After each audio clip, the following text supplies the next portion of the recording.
Assalamualaikum warahmatullahi wabarakatuh. Innal hamdalillah nahmaduhu wa nasta'inuhu wa nastaghfiruh wa na'udzu billahi min sururi anfusina wa min sayyiati a'malina. May yahdihillahu fala mudilla lahu wa may yudlil fala hadiya lahu. أشهد أن لا إله إلا الله وحده لا شريك له وأشهد أن محمدا عبده ورسوله. قال الله تعالى: يا أيها الذين آمنوا اتقوا الله حق تقاته ولا تموتن إلا وأنتم مسلمون. يا أيها الذين آمنوا اتقوا الله وقولوا قولا سديدا يصلح لكم أعمالكم ويغفر لكم ذنوبكم ومن يطع الله ورسوله فقد فاز فوزا عظيما. أما بعد, kaum muslimin, dapat dipastikan bahwa setiap orang yang hidup di dunia ini ingin meraih kesuksesan di segala hal, baik dalam urusan dunianya ataupun urusan akhiratnya. Namun kaum muslimin, meskipun demikian, namun banyak di antara mereka yang tidak menempuh jalan yang semestinya, sehingga keinginan mereka untuk mendapatkan kesuksesan justru berbalik arah. Mereka menginginkan keabadian surga, justru mereka berjalan menuju keabadian neraka. Di antara mereka ada yang menginginkan sukses dalam urusan perdagangan misalnya, namun ia menuju pada kebangkrutan, termasuk dalam urusan rumah tangga.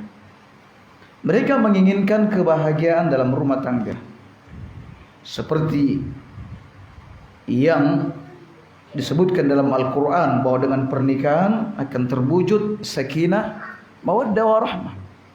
Namun kenyataannya apa yang mereka harapkan tidak mereka dapatkan. Mereka ini seperti yang dikatakan oleh penyair, tarjun najata wala tasluku masalikaha fa innas safinata la tajri 'alal yabas. Tarjun najata, kau mengharapkan kesuksesan. Kau mengharapkan kesuksesan. Tarjun najata wala, ya.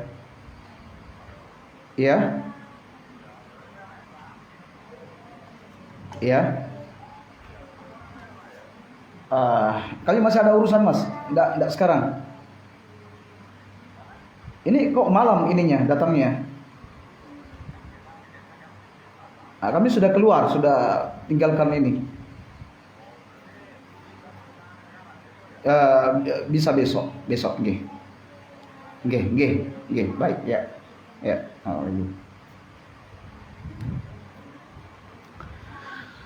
Tarjun najata wa la tasluku masalikha fa innas safinata la tajri 'alal yabas. Tarjun najah, kau mengharapkan kesuksesan, wala tasluku masalikha, namun engkau tidak menempuh jalannya, maka ketahuilah fa innas safina, sesungguhnya perahu itu la tajri 'alal yabas, tidak pernah berjalan di atas daratan. Perahu itu selalunya di air, bukan di daratan. Nah, oleh karena itu kaum muslimin, agar kita tidak salah arah, kita perlu belajar tentang bagaimana rumah tangga, bagaimana membina rumah tangga ala sunnati Rasulullah sallallahu alaihi wasallam. Apapun rumah tangga itu dibangun, tapi bukan di atas pondasi sunnah, maka tidak akan pernah menemukan kebahagiaannya. Mungkin tampak terlihat bahagia, namun pada hakikatnya ia tidak mendapatkan kebahagiaan itu.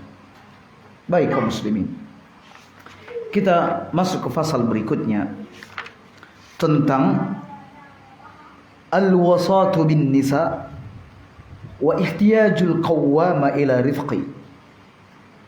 tentang pesan-pesan Nabi, ya, pesan-pesan Nabi kepada suami tentang wanita, dan butuhnya kelembutan saat memimpin. Jadi inti pembahasan kita malam ini adalah bagaimana seorang suami menjadi pemimpin dengan penuh kelembutan, tidak dengan kekerasan, tidak dengan otorita.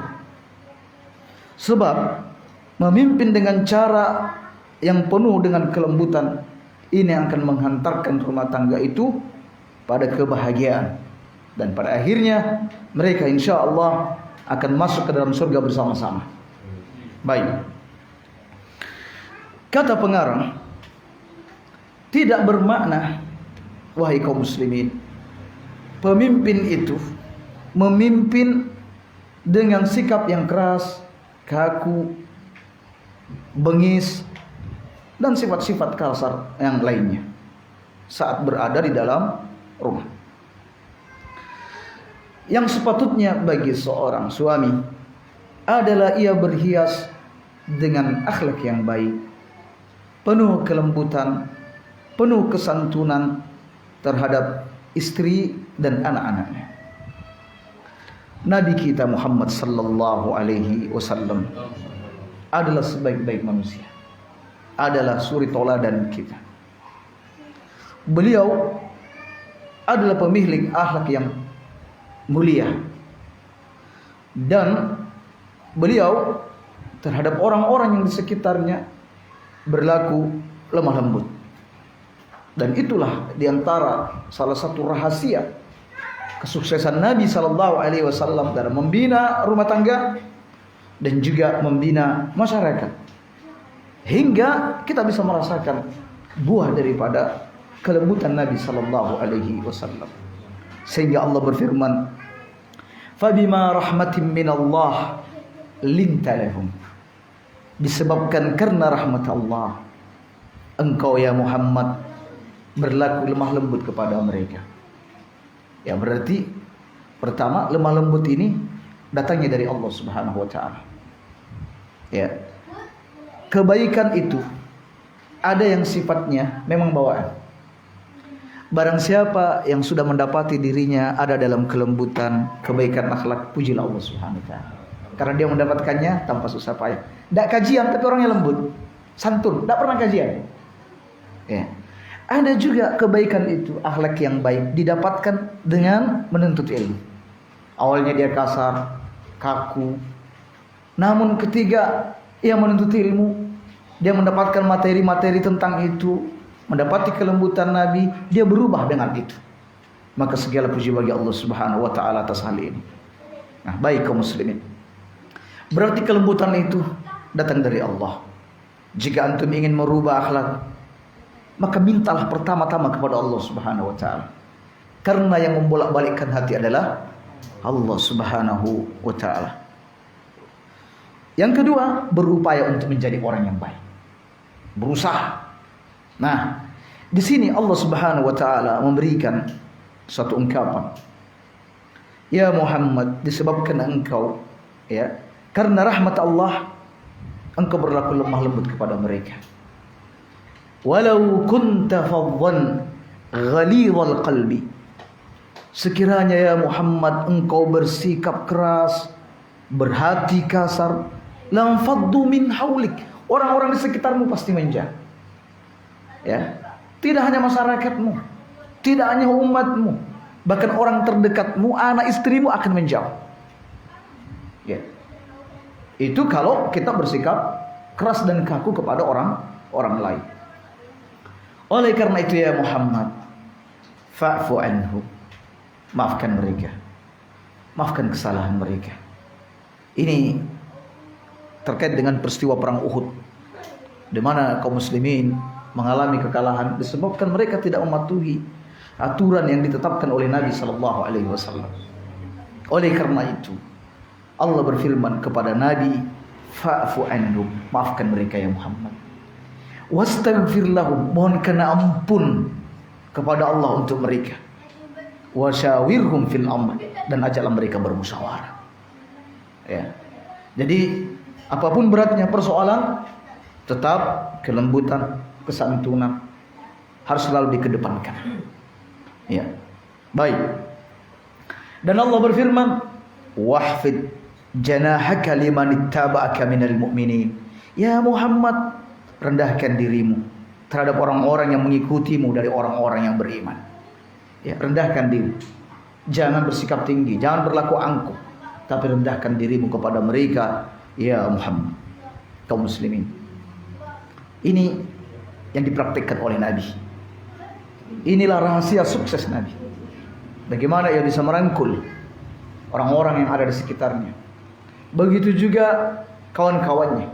Bahkan musuh pun jatuh hati dengan beliau. Dengan apa? Dengan akhlaknya. Baik. Dan Nabi kita sallallahu alaihi wasallam, ada banyak hadis yang mengingatkan tentang keutamaan dari kelembutan itu. Di antaranya Nabi sallallahu alaihi wasallam bersabda, "Alaika birrifqi." Alaika birrifq atau alaiki birrifq. Hendaklah engkau berlaku ar-rifq. Ya. Rifq itu kaum muslimin, rifq.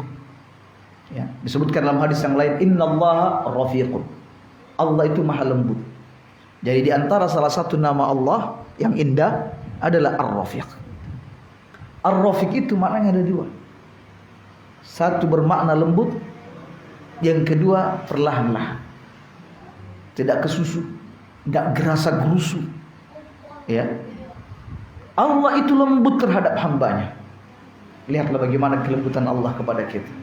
Sering kita berbuat dosa, bolak-balik berbuat dosa, tetapi Allah Subhanahu wa taala juga selalu menerima pemaafan, permintaan maafan kita kepadanya. Allah tetap memberikan rezekinya, ya, mencukupi kebutuhan kita, padahal kita ini sudah bolak-balik berbuat dosa. Ya. Begitu juga Allah perlahan-lahan dalam menciptakan makhluknya. Diciptakannya langit dan bumi secara bertahap. Diciptakannya Adam secara bertahap. Jika Allah mau, semuanya bisa diciptakan sekaligus. Di balik itu ada hikmah. Segala sesuatu itu butuh perlahan-lahan hingga sampai pada satu tujuan. Ini perlu ditekankan dalam rumah tangga, supaya suami itu tidak gerasa gerusu, kesusu. Ya, jika dia ingin merubah sesuatu, hari itu bilang ya, harus juga ya. Bilang tidak, harus tidak. Nah, tidak diinginkan seperti itu. Syariat tidak menginginkan seperti itu. Kata Nabi, alaiki birrifq. Hendaklah kalian berlaku ar-rifq, berlaku lemah lembut. Nabi sallallahu alaihi wasallam bersabda, innar rifqa, kelembutan itu, la yakunu fi syai', tidak berada pada suatu urusan, alias tidaklah suatu urusan itu kemasukan dengan kelembutan. Ya, jadi lembut, tidak gerasa gerusu. Illa zana, kecuali kelembutan itu akan menghiasi urusan tersebut, akan menjadi indah perkara tersebut. Tetapi kata Nabi, wala yunza'u min syai'in illa syanah, dan tidaklah kelembutan itu dicabut dari suatu perkara kecuali akan merusak perkara tersebut. Perkara itu akan menjadi buruk ketika kehilangan apa? Ketika kehilangan kelembutan. Seperti itu dalam rumah tangga kaum muslim. Kelembutan masuk, jadi indah rumah tangga itu. Kelembutan hilang dalam rumah tangga itu, maka rusak rumah tangga itu. Baik. Begitu juga Nabi sallallahu alaihi wasallam bersabda, "Innallaha yuhibbur rifqa fil amri kullih." Sesungguhnya Allah Subhanahu wa taala menyukai kelembutan di semua perkara tanpa pengecualian. Karena kaum muslimin, jika kelembutan itu ada, maka orang-orang di sekitar kita betah, ya, betah duduk berlama-lama dengan kita, betah menyampaikan persoalannya kepada kita. Tapi kalau kita berlaku kasar, rasanya duduk di sampingnya seperti duduk di atas bara. Lama sekali. Ya, orang ini kok nggak pulang-pulang? Ya, tersiksa batinnya. Karena apa? Karena dia tidak suka. Oleh karena itu disebutkan dalam hadis, seburuk-buruk manusia kedudukannya pada hari kiamat nanti adalah orang itu dihindari karena keburukan dia. Orang menjauh. Lihatlah orang-orang kadang kalau ke pasar ketemu preman, iya bang, iya bang, siap bang, siap. Dia berlaku ramah seperti itu karena apa? Ya karena takut, bisa dipalak, ya, bisa dipukul. Atau kadang kita menghindar dari kawan kita sebab kalau ngomong nyelkit ke orang jauh, kayak enak. Ya, kita ngomong dengan dia seperti menyakitkan hati. Makanya kalau sudah ketemu di jalan, lihat dari jauh, menghindar wis. Ya. Atau dia ngetuk pintu, assalamualaikum. Siapa? Si Fulan. Jadi itu dibuka pintunya. Dia menghindar. Maka ketahuilah orang seperti ini paling buruk kedudukannya pada hari kiamat. Iya. Makanya kita harus selalu introspeksi diri. Introspeksi diri. Ya. Orang-orang ini kadang bermanis-manis muka di depan kita ini karena apa? Apakah karena dia takut dengan kita? Ya. Atau kenapa si Fulan menghindar dari saya? Kenapa? Apakah karena saya punya perangai yang kasar sehingga dia menghindar? Kita selalu perlu introspeksi untuk itu kaum muslimin. Ya, perlu introspeksi. Nah, baik. Jadi dituntut kelembutan di setiap urusan. Kelembutan dengan sama makhluk akan menjadi harmonis. Ar-rifqu pada amalan akan menjadi sempurna. Ya, lihat orang kalau sholat gerasa gerusu, ya, tidak ada rifq. Sholatnya tergesa-gesa. Ya, bahkan yang viral itu 21 rakaat bisa 5 menit bukan? Mana ar-rifqunya? Ar-rifqnya kemana? Tergesa-gesa. Dan syariat tidak menginginkan seperti itu. Termasuk menuntut ilmu, butuh proses. Tidak gerasa gerusu, wes pokoknya dia datang, ya, ada majelis ilmu semua dia tanya, ya, tidak peduli dengan itu, nggak peduli dengan tanggung jawab. Namun setelah itu malas, tidak bersemangat. Ya. Jadi menuntut ilmu itu juga bertahap. Ada pelajaran yang mudah, ada pelajaran yang sulit. Ya, ada orang masuk di majelis ilmu materinya sulit betul. Ya sudah tingkat, sudah level agak tinggi lah ininya, materinya. Ya mungkin materi sebutlah usul fikih atau apa gitu ya, tentang mustalah hadis. Nggak ngerti dia, cuma pembahasannya gitu. Padahal tidak jauh dari rumah dia ada majelis lain, ada pembahasan tentang cara berwudu, ada cara sholat yang dia belum ketahui secara sempurna. Mestinya dia memprioritaskan apa? Hadir di majelis-majelis seperti itu. Kecuali kalau memang tidak ada lagi yang lain, nah baru dia cari majelis yang penting hadir di majelis wes, yang penting rame. Itu juga bagus. Itu bagus. Para sahabat di usia yang tua, kalau tidak salah Ammar bin Yasir, itu dalam usia yang sudah tua, badan membungkuk, rambut sudah memutih, masih tetap ikut di medan perang. Para pemuda berkata, "Ya Ammar, cukuplah kami ini mewakili Anda. Ini fardu kifayah." Kata Ammar, tidak, untuk memperbanyak bilangan kaum muslimin. Ya, sebab kalau banyak kan juga orang sungkan, lawan sungkan. Kalau lihat sedikit, wah sedikit. Nah, kadang kita seperti itu kaum muslimin. Ya, kalau mungkin materinya mungkin kita anggap tidak begitu nyaman atau guru yang menyampaikan tidak nyaman, antum dekat dari situ, hadirlah. Ya, cari keberkahan duduk di majelis. Ya. Cari keberkahan, juga membanyakkan. Nah, kalau jumlahnya misalnya cuma ada 3-4 orang lewat, kajian ahli sunnah kayak gini, 3-2.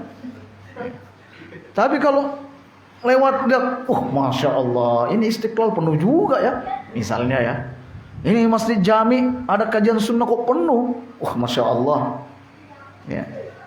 Juga banyaknya jumlah itu juga penting. Makanya Nabi menyuruh orang itu berkeluarga, banyakkan anak, karena kata Nabi, aku ini berbangga-bangga dengan jumlah kalian nanti pada hari kiamat nanti. Ya, membanggakan. Ya, karena dengan jumlah yang banyak juga ada kekuatan di sana. Baik. Jadi kaum muslimin, dengan ar-rifq pada segala sesuatu akan menjadi indah semuanya. Ya, baik interaksi kita dengan sesama manusia ataupun di saat kita melakukan amalan ibadah. Perlu ar-rifq. Baik. Kemudian kaum muslimin, seperti yang kita ketahui bahwa istri itu punya kewajiban taat kepada suami. Ya, bahkan disebutkan dalam hadis, seandainya boleh aku sujud, memerintahkan orang sujud kepada selain Allah, la amartul mar'ata an tasjuda li zawjiha. Niscaya aku suruh wanita itu bersujud kepada suaminya. Saking besarnya kewajiban seorang istri terhadap suami. Oleh karena itu wahai para suami, karena posisi istri itu wajib taat kepada suami, maka suami juga harus bersikap lembut. Sebab dengan Anda berlaku kasar, justru ini tidak membantu istri untuk apa? Untuk berlaku taat kepada Anda. Ya. Kalau Anda kasar, istri tadinya mau baik-baik, akhirnya jadi tidak baik-baik. Istri tadinya mau menghidangkan makanan yang nyaman, akhirnya tidak jadi. Mungkin dikasih racun malah, biar cepat mati. Nah, berdosa akhirnya istri. Ya. Jadi bantu istri untuk melakukan ketaatan kepada suami. Sebagaimana orang tua kepada anak-anaknya. Anak-anak kadang dituntut untuk berbakti. Tetapi kadang orang tua tidak memfasilitasi hal itu. Ya, tidak mendukung hal itu. Kadang orang tua bersikap kasar, kaku, mukul, sehingga anak-anak pun tidak bisa berbakti dengan baik kepada kedua orang tuanya. Nah, begitu juga wahai para suami, istri itu sudah kena kewajiban taat kepada Anda. Oleh karena itu, bantu istri untuk mentaati kita sebagai suami dengan apa? Dengan berlaku lemah lembut, agar sang istri ketika melaksanakan kewajibannya, dia melakukannya dengan penuh keikhlasan. Ya, baik. Kemudian wahai para suami, Allah Subhanahu wa taala di dalam ayat Al-Qur'an menjadikan wanita itu sebagai tempat ketenangan kita. Ya. Tempat ketenangan. Allah berfirman, "Wa min ayatihi", dan di antara tanda-tanda kebesaran Rabb kita, kebesaran Allah Subhanahu wa taala, an khalaqalakum min anfusikum azwaja. Ia menjadikan pasanganmu dari dirimu sendiri, alias dari kalangan manusia, bukan bangsa jin. Ya. Untuk apa? Litaskunu ilaiha, agar engkau mendapatkan ketenangan padanya. Ya. Al-Quran tidak menyebutkan kalimat litaskunu ma'aha. Ma itu kan bersama. Tetapi ila. Ya. Agar engkau mendapatkan ketenangan padanya. Alias apa? Bahwa seorang laki-laki bisa mendapatkan ketenangan yang sempurna apabila ia menikah. Ya. Karena ketenangan ada pada istri. Barang siapa yang mencari ketenangan selain itu, dia tidak akan mendapatkan namun tidak sempurna. Tapi repotnya kadang pulang rumah malah tidak tenang. Nah, itu yang terjadi. Dan itu yang kita katakan karena ia tidak menempuh jalan yang semestinya. Ya. Jadi slogan baiti jannati, rumahku adalah surgaku, malah jadi neraka. Ya. Seperti itu. Karena kurang kelembutan dan juga karena kurang kesabaran. Kadang ketika kita membaca ayat ini agar tenang, wa ja'ala bainakum mawaddah wa rahmah, Allah jadikan ada mawaddah wa rahmah, cinta kasih sayang dalamnya. Kadang kita kurang sabar. Ketika membaca ayat ini kita seolah-olah memetik sakinah mawaddah itu di pojok-pojok rumah. Ambil sakinah mawaddah wis. Nah, kaum muslimin, kadang kita menikah mungkin 5 tahun baru dapat sakinah mawaddah warahmah. Mungkin berjalan 10 tahun baru kemudian kita dapatkan hal itu. Mungkin setelah anak sudah mulai besar baru mulai timbul rasa itu. Ya. Ada orang baru 1 bulan menikah, di sakinah mawaddah warahmah gitu enggak. Kok enggak ketemu? Jadi untuk mendapatkan itu tidak seperti yang kita bayangkan, dipetik begitu saja. Ada proses, butuh proses, butuh kesabaran, butuh kelembutan, butuh pemahaman. Nah, jadi kaum muslimin, ada orang yang bercerita, Ustaz, nanti ketika rambut sudah memutih, jenggot ini sudah memutih, loh kok baru mulai saya merasakan benar-benar kehadiran seorang istri. Ya. Ketika dia tidak terlihat beberapa menit saja, rasanya saya sudah kehilangan lama. Berarti dia sudah mulai mendapatkan mawaddah warahmah. Sudah mulai. Ya. Seperti itu kaum muslimin. Jadi kalau sudah sering saling mencari, itu tanda sayangnya sudah muncul. Tapi kalau istri pergi, alhamdulillah, aman berapa saat misalnya. Suaminya pergi, alhamdulillah, aman beberapa lama ini. Ya. Kalau suami ada, tegang. Nah, padahal rumah tangga nggak boleh seperti itu. Kalau bisa suami itu ada di luar rumah, dia penuh wibawa. Masuk dalam rumah, ya wibawanya berkurang. Dia banyolan bersama anak istrinya. Wibawanya seperti hilanglah, istrinya kadang ini, anak, ya istrinya kadang marah-marah dan lain sebagainya. Itu biasa. Jangan dibalik kaum muslimin. Kita kalau dalam rumah, wibawanya penuh, full. Ya. Di luar rumah, hilang wibawa. Enggak jaga wibawa. Kalau main kasih gantungan di telinga. Gantung sendal apa, enggak ada wibawanya sama sekali. Iya. Nah, bukan itu pemimpin. Lihat Nabi sallallahu alaihi wasallam dalam rumah tangga itu biasa. Iya. Biasa. Nabi sallallahu alaihi wasallam pernah ribut dengan Aisyah.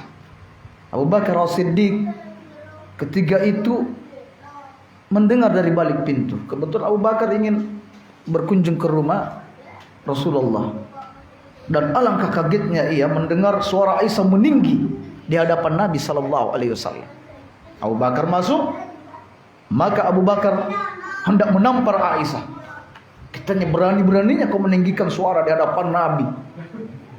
Nabi segera melerai, ya, melarang Abu Bakar untuk memukulnya. Setelah Abu Bakar pulang, lalu Nabi berkata, bagaimana menurutmu Aisyah? Saya sudah memberikan pembelaan kepadamu. Gimana? Nah, seperti itu, ya, seperti itu kaum muslimin. Alias bahwa hal-hal riak-riak dalam rumah tangga adalah keniscayaan. Nabi sallallahu alaihi wasallam ketika itu bersama sahabatnya di rumah Aisyah radhiyallahu anha. Istri yang lain datang membawa makanan untuk Nabi melalui pelayan utusan. Ya tersinggung Aisyah. Ini kan harinya Aisyah, ini rumahnya Aisyah.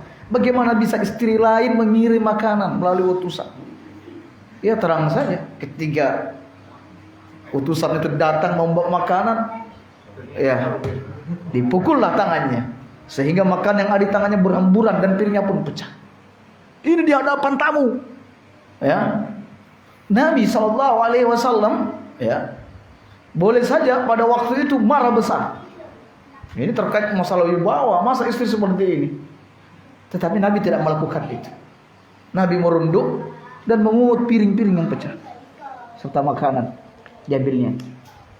Lalu kemudian berkata kepada para sahabat, ayo makan. Seraya Nabi memberikan pembelaan kepada Aisyah dan berkata, makanlah, ibumu lagi cemburu. Alias itu biasa, ibumu lagi cemburu, makanlah. Lihat kelembutan. Kalau kita mungkin tunggu nanti ya, tamu sudah pulang habis sampai. Subhanallah. Ya, coba lihat bagaimana Nabi sallallahu alaihi wasallam menghadirkan kelembutan di dalam rumah tangga. Baik, kaum muslimin, wahai para suami yang berbahagia. Kalau istri itu solehah, ya, istri kita itu baik, taat kepada Allah, baik kepada suaminya, sesungguhnya dalam rumah tangga kita ada perhiasan yang begitu berharga, ya. Dan jika Anda sudah mengetahui perhiasan itu berharga, Anda tentu tidak akan menyia-nyiakannya. Anda tentu berhati-hati memperlakukannya sebagaimana ketika Anda memiliki barang yang antik. HP kaum muslimin ini benda mati. Setiap hari kita dielus-elus, ya, dielus-elus, dirawat, jangan sampai jatuh, ya. Dipegang anak-anak enggak boleh. Ini benda mati. Ketahuilah bahwa di rumah kita ada perhiasan yang lebih berharga dari HP ini. Ya, kata Nabi, ad-dunya mata'un. Dunia itu perhiasan. Ya. Dunia itu perhiasan. Wa khairu mata'id dunya, dan sebaik-baik perhiasan dunia bukan mobil mewah, ya, bukan sawah yang luas, ya. Tetapi sebaik-baiknya ada al-mar'atus shalihah, adalah wanita yang saleh. Jadi kalau istri kita itu sudah taat, rajin mengerjakan sholat, alias tidak meninggalkan kewajibannya kepada Tuhannya, dia adalah wanita yang saleh. Jangan perlakukan wanita soleha ini tidak sebagaimana mestinya. Jangan sampai. Jangan. Innallaha kana aliyan kabira. Allah itu maha tinggi. Allah maha berkuasa atas kita. Ya. Jadi kalau istrinya sudah manut, taat, ya sudah. Jangan perlakukan dengan kasar. Ya. Jangan seperti itu. Makanya disebutkan dalam Al-Quran, di bagian akhir kata pengarang, fa in ata'anakum, kalau istri itu sudah taat, fala tabghu alaihinna sabila. Jangan cari-cari jalan untuk menyusahkan mereka. Jangan. Innallaha kana aliyan kabira. Allah itu maha tinggi. Allah itu maha besar. Sekalipun kau memiliki kekuatan, Allah lebih besar kekuatannya dibandingkan. Nah, perhatikan wahai para suami. Ya. Jadi perlakukan sebagaimana mestinya perhiasan itu. Kalau HP ini antum jaga dengan baik, istri harus lebih dijaga lebih baik daripada itu. Karena dia adalah sebaik-baik perhiasan. Kita kalau punya mobil baru, tiap hari dibersihkan. Ya, motor baru dibersihkan, selalu dibersihkan. Kenapa? Karena nilainya yang begitu besar, amat berharga di hati kita. Dan posisikan istri lebih berharga daripada itu kaum muslimin. Dia selalu dielus-elus. Ya, olinya sudah mulai ini ganti. Iya. Kalau sudah ada ondernya rusak, diperbaiki. Ya, dimanjakan. Pakainya sudah rusak, diganti yang baru. Capek, wah ini bisa kendaraannya rusak nanti kalau dipaksakan. Bantu. Suami mesti begitu. Ya, Nabi SAW pernah ditanya oleh para sahabat melalui istrinya, Nabi itu kalau di rumah ngapain aja sih? Ya. Kata Aisyah, Nabi melakukan pekerjaan-pekerjaan rumah. Ya, Nabi melakukan pekerjaan-pekerjaan rumah, menjahit pakaian beliau, menembali sendalnya yang rusak, dan lain sebagainya. Nah, begitu kaum muslimin.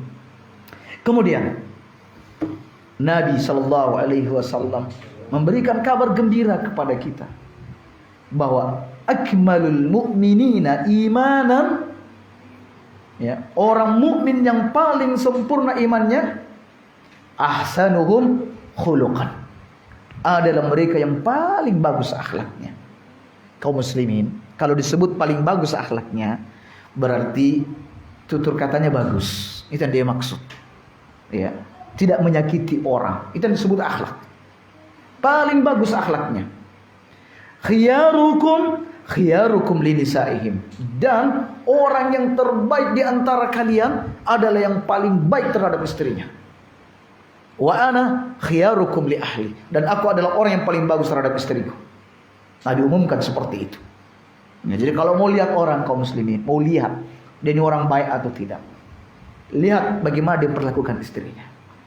Ya, kalau mau lihat akhlak seseorang, kalau di rumah kita baik, di luar rumah, tapi di dalam rumah tiap hari terdengar pertengkaran, ya, berapa banyak picak perang, piring pecah, berapa banyak panci melayang, berarti dia ini tipe pemimpin yang tidak bagus. Dia laki-laki yang tidak bagus.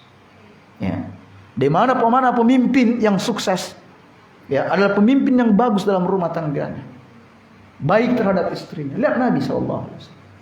Umar bin Khattab yang kita kenal tegas, berwibawa, pun sama dalam rumah itu kayak begitu. Ada salah seorang datang hendak mengadukan tentang kelakuan istrinya. Namun belum sempat ia mendengar Umar membuka pintu, belum sempat pintu dibuka, sudah terdengar dari balik pintu Umar lagi sedang diomeli sama istri. Sahabat ini bertanya-tanya, tapi ini bertanya-tanya. Loh.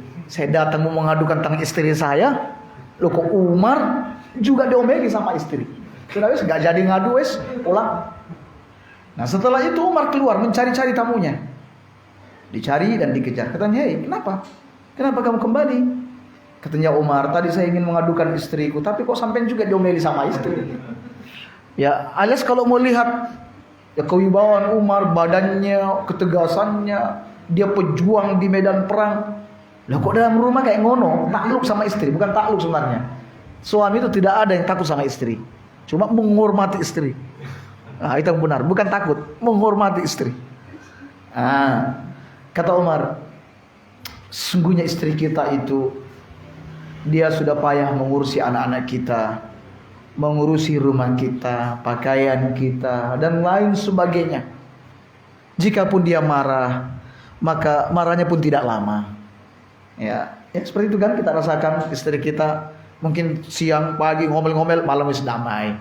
Sudah buatkan kopi lagi, buatkan apa, wis apik mana. Ya, jadi kaum muslimin, biarkanlah dia marah. Ya, jangan ditanggapi. Ya, ini marah sampai juga marah. Ya, biarkan aja, menengah. Makanya banyak juga heran dengan tentara itu. Kalau di luar kok beringas, tapi dengan istrinya takluk. Bukan takluk. Mereka menghormati istri. Nah, begitu bahasanya kaum muslimin. Baik, kita teruskan.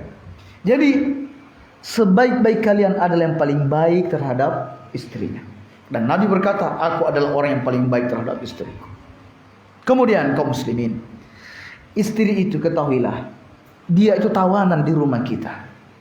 Nabi SAW bersabda, fa innamahunna awanun indakum. Istrimu itu tawanan di sisimu. Ya. Oleh karena itu, karena posisi kita sebagai tawanan, jadilah penawan yang baik. Ya. Kalau penawannya itu baik, yang ditawan pun juga ikut baik. Lihat tuh sipir penjara. Kalau kasar, berontak ininya. Ya, orang yang dalam penjara itu berontak. Tapi kalau sipirnya bagus, diperhatikan kebutuhan-kebutuhan orang yang di penjara, mereka juga akan bagus. Bahkan kalau dapat kiriman, dikasih sipirnya, Pak, saya dapat kiriman dari keluarga nih, untuk sampean. Biasanya gitu. Oleh karena itu, wahai para suami, jadi penawan yang baik. Ya, karena istri kita itu adalah tawanan di sisi kita. Mau apa-apa izin, mau ini izin, mau itu izin. Ya, jadi penawan yang baik.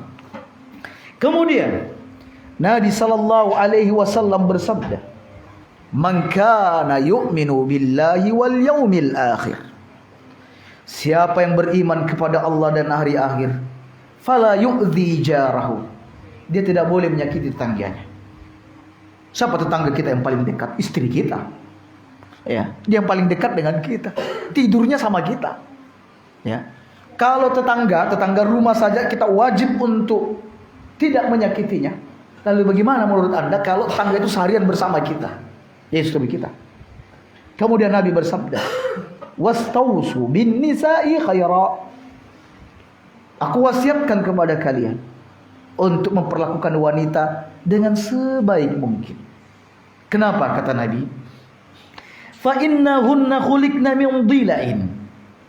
Karena sesungguhnya wanita itu dicipta dari tulang rusuk yang bengkok. Dari tulang rusuk. Artinya bunda kita, bunda Hawa, itu dicipta dari tulang rusuknya siapa? Nabi Adam. Jadi ketika Nabi Adam tidur, diambil tulang rusuk.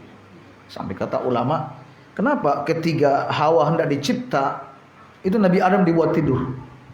Tapi beda halnya ketika wanita hendak melahirkan, dibuat terbangun. Makanya kesakitan wanita itu ketika melahirkan. Ya. Sebab kata sebagian ulama, ya, wanita itu dibiarkan dalam kondisi sadar. Ketika dia merasa sakit, maka semakin kuat juga cintanya. Dia disakiti, kuat cintanya. Beda dengan suami. Ya, dibuat tidur. Sebab kalau dia sadar disakiti, ngamuk dia. Ya, dia benci. Ya, dia benci. Nah, seperti itulah rahasianya. Nah, adapun kita-kita ini, wanita-wanita sekarang, apakah tercipta dari tulang rusuk? Nah, manusia tercipta dari air mani untuk generasi yang sekarang. Ya. Apakah kita tercipta dari tanah? Kita tercipta dari air mani. Ayah kita Adam dari tanah. Ibu kita dari tulang rusuk. Kita ini dari air mani. Sama dengan jin, tercipta dari api. Maksudnya ayahnya iblis dari api. Ya, yang berikut-berikutnya juga dilahirkan.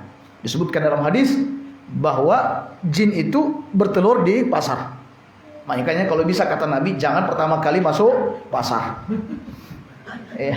Dan jangan yang paling terlambat ya keluar dari pasar. Nah, seperti itu. Nah, kemudian Nabi bersabda, "Wa inna a'waja syai'in fid dilai a'la." Yang paling bengkok dari tulang rusuk adalah paling atas. Nah, sebagian ulama mengatakan maksud yang paling atas mulutnya. Ini yang paling bengkok. Mulutnya wanita. Oleh karena itu bersabar-sabar menghadapi mulutnya wanita. Ya, besok tempe, besok tahu. Ya, hari ini tahu, besok tempe. Itu sabar-sabar sajalah. Kalau wanita ngomel-ngomel kanan kiri itu biasa. Karena kata Nabi, paling bengkok adalah paling atasnya. Kata ulama mulutnya. Ya, perhatikan. Fa in dhahabta tuqimu kasarta. Kalau engkau ingin meluruskan tulang rusuk yang bengkok itu, kau ingin berupaya meluruskannya, kasarta, kau pasti akan mematahkannya. Ya. Artinya apa di sini? Artinya saat hendak meluruskan istri, jangan keras, jangan kaku, ya, tetapi perlahan-lahan. Ya, ibarat ketika mau meluruskan sesuatu yang bengkok, kalau diluruskan langsung patah. Pelan-pelan, pelan-pelan. Ya. Wa in taraktuhu, dan kalau kau biarkan, kau tidak kasih peringatan, tidak nasihati, lam yazal a'waj, dia akan terus bengkok. Nah, oleh karena itu tetap nasihati, tapi dengan cara yang penuh kelembutan.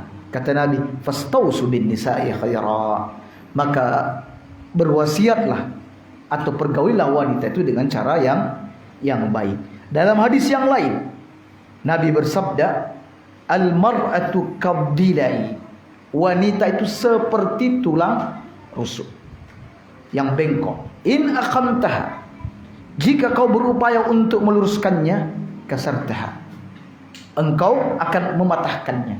Dan patahnya itu kaum muslimin, dia minta cerai. Wanita seperti itu, kalau sudah patah, minta cerai. Ya, disebutkan dalam hadis patahnya adalah cerainya. Fadaraha ta'is biha, maka fadaraha, pergauli dia dengan cara mudarah. Mudarah itu kaum muslimin, perlakukan dia dengan lembut, pergauli dengan baik, dan mengalah. Ya, sering-sering mengalah. Jangan ingin menang terus. Hadapi istri itu kadang juga butuh mengalah. Nanti kalau kita mengalah, istri mesakne, akhirnya dia mengalah juga. Misalnya begitu. Jangan, saya laki-laki nggak bilang, nggak boleh mengalah. Nggak. Perlu kita bersiasat kaum muslimin terhadap istri itu, ada siasat. Jangan terlalu polos juga dalam menghadapi istri. Iya. Perlu mudarah, bersikap lemah lembut, kadang mengalah untuk menang. Nah, seperti itu. Nah, sebab dengan sikap seperti ini, ta'ish biha, engkau bisa hidup bersama dengan istrimu, hidup dengan nyaman, hidup dengan baik. Kaum muslimin, jadi laki-laki itu tadi jangan terlalu polos lah, pandai-pandai bersiasat sedikit. Pandai. Ada laki-laki terlalu polos, dia kadang ingin bersedekah terhadap ibunya, ya, sedekah ibunya karena ibunya juga membutuhkan. Dia tahu istrinya orangnya pelit, nggak usah terlalu polos ngomong, mas mana uangnya? Oh sudah tak kasih ke ibu, mau istri. Misalnya ya, kalau dapat tipe istri seperti ini, pandai-pandailah, bilang apa gitulah. Ya. Apalagi berbohong dibolehkan dalam syariat, dalam rangka kebaikan dan untuk mendatangkan cinta kasih. Betul makanan asin, jangan bilang, oh ini asin sekali mana. Dek, beli di mana garamnya? Beli di sebelah, lain kali beli di warung sebelah ya. Misalnya. Ya, jangan terlalu polos. Oh, ini makananmu asin sekali. Lagi pula memang. Jadi tanyakan di mana saja, di mana beli garamnya. Ya. Anda tidak suka dengan pakaian yang dibelikan oleh istri. Bilang saya, oh mantap betul ini. Berarti tahun depan bukan begini lagi ya, berarti ya. Model lain lagi ya. Oh iya ya. Ya. Ya. Tidak. Jadi suami juga kan terlalu polos. Ini malah bikin keributan dalam rumah tangga. Ya, kalau terlalu polos. Ya. Oleh karena itu perlu ada bumbu-bumbunya. Kita tidak mengatakan Anda berdustalah, tidak. Ya, tetapi bagaimana Anda bersiasat? Ya. Anda suka beli buku, misalnya ya, beli buku. Istri tidak suka Anda sering beli buku karena ya mestinya bisa beli perabot-perabot mewah apa misalnya. Ya, Anda beli buku, enggak usah dilihatkan ke istri, simpan aja di mana gitu. Masih diperlihatkan, jangan aku habis beli buku. Nah, kamu lagi istrinya. Nah, seperti itu. Pandai-pandai, wahai suami, suksesnya suami itu pandai-pandai bersiasat dalam rumah tangga. Ya. Pandai bersiasat. Nanti istri bilang, oh ini paling siasat tinggi. Misalnya. Ya. Pandai-pandai bersiasat. Insya Allah akan sukses. Lihatlah Nabi SAW pun ketiga ini di sisi lain ditanya oleh musuhnya, jumlah kalian ada berapa? Ya. Musuh mengintai-intai berapa kekuatan Nabi. Kata Nabi, jumlah kami cuma ada 2 orang. Nah, akhirnya pihak Quraisy merasa aman, nyaman. Oh, cuma 2 orang. Tapi yang dimaksudkan oleh Nabi, 2 ini maksudnya 1 orang merdeka, 1 budak. 1 golongan budak, 1 golongan orang merdeka. Nah, perlu bumbu-bumbu seperti ini dalam rumah tangga dan tidak terlalu polos. Karena kepolosan itu juga berakibat fatal. Ya, diceritakan bahwa ada 3 orang yang hendak dieksekusi di masa itu, sudah berapa ini? Satunya seorang ahli agama, satunya seorang hakim, satunya seorang ahli fisikawan. Ya. Jadi alat untuk mengeksekusi itu benda tajam yang berat, besi yang dijatuhkan. Jadi tinggal lepas ke batang leher orang yang dieksekusi. Ahli tauhid ini ditanya, apa ungkapan terakhirmu, permintaan terakhirmu? Katanya Allah yang akan menyelamatkan saya. Sudah itu aja? Ya. Nah, ketika dilepas alat beratnya itu ternyata sudah dekat leher, mandek. Ya, jatuh. Sampai orang berkata, Masya Allah, dia selamat dengan ucapan Allah. Ya. Akhirnya dia dilepaskan. Yang hakim, dia berkata, saya tidak begitu mengenal tentang Allah sebagaimana dipahami orang itu. Tapi saya mengerti tentang keadilan. Bahwa keadilan ini adalah bentuk keberlangsungan hidup di dalam dunia ini. Jadi keadilan dan keadilan harus selalu ditegakkan. Ya, setelah itu benda tajamnya dijatuhkan, ternyata mandek, nggak jatuh. Nah, orang berkata, al-adalah, keadilan telah menyelamatkan hakim ini. Mungkin dilepaskan. Ya, ada ahli fisikawan, katanya saya tidak begitu mengenal tentang Allah, tentang keadilan, tapi yang saya tahu benda itu tidak jatuh bukan karena Allah, bukan karena keadilan, tapi ada tali yang bulat di situ. Sang algojo akhirnya memperbaiki tali tersebut, akhirnya dia pun terpenggal lehernya ketika itu. Nah, ini kejujuran yang tidak pada tempatnya, terlalu polos. Makanya dalam hadis disebutkan bahwa ada perkara yang diizinkan, 3 perkara yang diizinkan dalam berdusta. Ya, dan kita akan membahas nanti panjang lebar. Di antaranya adalah seorang suami kepada istrinya, tapi bukan berdusta yang jenengan pahamkan ya. Ini dusta yang punya makna yang lain. Dan akan kita jelaskan insyaallah di pertemuan mendatang. Intinya pembahasan kita ini kaum muslimin. Yuk, jadi pemimpin yang penuh dengan kelembutan. Tinggalkan sudah sikap-sikap yang kasar, kaku ya dalam rumah tangga. Istri itu tidak semakin sayang. Mungkin dia tunduk di depan Anda, tapi bukan tunduk karena kecintaan, hanya karena takut dengan Anda. Ya. Anda nanti mati, sudah wes, tinggal menikah lagi yang lain. Tapi kalau Anda Anda berlaku lembut, mungkin Anda meninggal dunia ini, istri sudah ada laki-laki yang lebih lembut dibanding suamiku. Dia laki-laki yang beri perhatian yang besar terhadap. Nah, seperti itu. Jangan juga anak-anak sepertinya tunduk Tapi ketundukannya bukan karena kasih sayang, hanya karena takut. Ya, oleh karena itu, ya sekali lagi, ayo rubah dari kita yang bersikap kaku terhadap istri dan anak-anak, ayo kita berlaku lemah lembut kepada mereka. Lihatlah Nabi, cucunya kadang bermain kuda-kudaan terhadap Nabi, kadang dipangku dan lain sebagainya. Ya, cucu Nabi seperti itu. Ya, bahkan kadang istri Nabi tengkaran di depan Nabi, Nabi cuma dia menyimak saja, nggak bilang, oh apa yang tengkaran, enggak. Ya.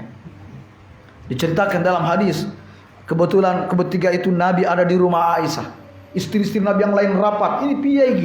Kenapa Aisyah mendapat perlakuan yang istimewa? Itu pesangkan mereka. Ya karena kadang kalau ada hadiah dari sahabat itu menunggu Nabi di rumahnya Aisyah. Sehingga nanti Aisyah yang dapat. Ya. Kalau pas di rumah istri yang lain, para sahabat tidak kirim hadiah. Nah, ini merasa tidak nyaman. Istri-istri Nabi tidak merasa nyaman dengan itu. Makanya kirim utusan. Maka diutuslah Fatimah putri Nabi. Ya, ketiga masuk. Ya, Nabi ketiga itu ada bersama Aisyah. Ya, di tempat tidur. Fatimah datang, katanya, ya, aku ini diutus oleh istri-istri jenengan. Kata Nabi, ya Fatimah, bukankah engkau mencintai apa yang aku cintai? Enggak ayah, itu sudah pasti ayah. Cintai wanita ini. Baik ayah. Pulang. Istri-istri Nabi menunggu. Apa hasil apa diplomasinya? Begini. Wah, sampai tidak cocok jadi ini. Akhirnya diutus Zainab. Zainab itu adalah saingannya Aisyah dari sisi kecantikan, sisi keilmuan dan lain sebagainya. Nah, sampai di rumah Nabi, sudah Zainab segera menyerang Aisyah dengan ungkapan-ungkapan yang menyakitkan. Ya, Nabi cuma diam saja. Ya, Nabi tidak melerai atau apa, ya memang sudah fitrahnya, mau bagaimana lagi. Ya, Nabi diam. Sambil Aisyah mendapat serangan melirik Nabi. Alias Aisyah minta persetujuan. Boleh enggak ini tak balas, tak tanggapi. Nabi memberikan pesan, ya.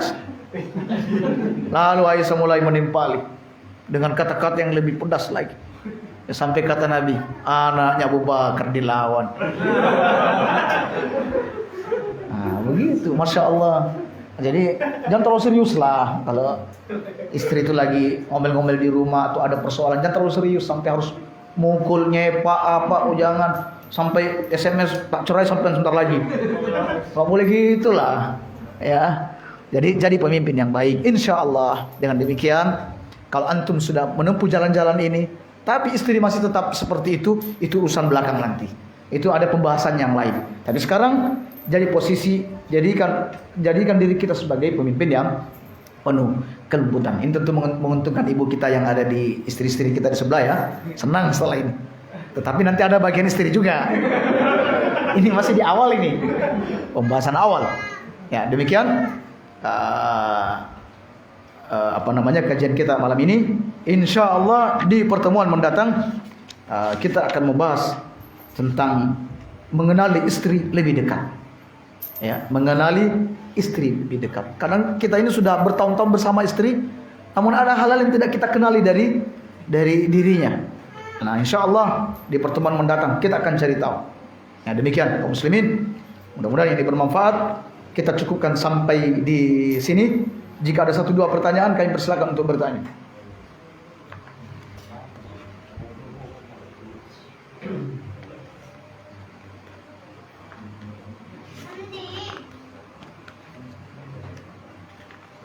Ya. Tapi kalau sebenarnya pegang keuangan itu dalam syariat Islam itu istri atau suami? Ya, baik. Yang pegang keuangan itu istri atau suami? Ya, yang pegang keuangan sebenarnya suami, bukan istri. Ya, istri itu nanti harus dicukupi kebutuhannya, makannya, pakaiannya, jadi dicukupi. Setelah itu dicukupi, sudah suami tidak punya kewajiban lebih dari itu lagi. Ya, seperti itu. Tetapi umumnya biasanya istri yang pegang uang. Repotnya kalau istri pegang uang, umumnya istri sudah tahu kondisi suami.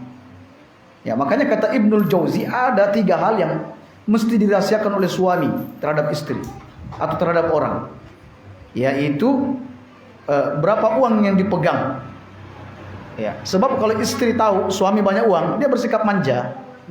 Minta ditraktir, minta belikan ini, buka HP, belanja-belanja di Bukalapak atau di Shopee atau apa gitu ya, karena tahu suaminya banyak uang. Tapi ketika tahu suaminya nggak punya uang, diremehkan. Ya, nggak begitu dipeduli, minta apa, minta ini, wes tahu nggak ada uangnya ibu. Makanya buat istri itu nebak-nebak suaminya ada uang apa enggak gitu. Makanya itu salah satu yang patut dirahasiakan. Yang kedua, kata Ibnul Jauzi, mazhab yang Anda miliki. Ya. Kalau orang sudah mengenal mazhab saya misalnya Syafi'i, ya, orang yang Hanafi sudah malas berbicara dengan kita. Ya. Tahu sampai apa? Wahabi ya? Sudah nggak mau ngomong. Sampai Wahabi nggak usah wes. Jadi nggak usah. Dia tidak perlu tahu Anda Muhammadiyah, Anda NU, Anda usah. Nggak perlu terlalu ditunjukkan identitas saya siapa. Biar omongan cair. Kalau sudah tahu lebih dulu, ya sudah, nggak cair. Dan sebenarnya kita bisa mengenal orang melalui pembicaraan dia. Ya, tokoh siapa yang diangkat? Oh, ini arah pemikirannya ke sana. Saya bisa mengimbanginya, misalnya ya. Itu cara berinteraksi. Kemudian yang ketiga, masalah umur. Tidak perlu terlalu diobrol itu umur saya berapa. Sebab kalau anak muda tahu umur kita sudah terlalu sepuh, diremehkan kita. Ya, kalau sudah tahu terlalu muda, terlalu tua kita. Nah, kalau orang tua tahu umur kita terlalu muda, juga akan diremehkan. Oh, iki masih arek iki. Mau ngajar kajian kok masih arek. Misalnya ya, mau ngajar saya mengaji masih arek. Itu karena apa? Karena melihat umur kita. Tapi kalau umurnya dirasakan iki tua tapi opo masih muda, apa nggak ngerti. Nah, seperti itu. Nah, oleh karena itu wasiat yang disampaikan oleh Ibnul Jauzi. Jadi uang pada asalnya memang suami yang megangnya, tapi kadang di Indonesia ini suami pada baik-baik semua. Baik, masya Allah, kasih semua ke istri. Sampai dia nggak megang. Mau beli bensin minta dulu. Nggak begitu juga, wahai para suami. Anda ini butuh bersedekah juga. Simpanlah di jok motor itu berapa yang tidak diketahui oleh istri. Ada orang minta sedekah, Anda kasih. Ya, mau bersedekah kepada anak keluarga, orang tua, saudara, Anda beri. Nah, seperti itu. Ya, jadi suami ini harus pandai-pandai dalam bersiasat. Ya, seperti itu. Baik, kita cukupkan sampai di situ. Mudah-mudahan ini bermanfaat. Subhanakallah wa bihamdik, asyhadu an la ilaha illa anta astaghfiruka wa atubu ilaik. Assalamualaikum warahmatullahi wabarakatuh.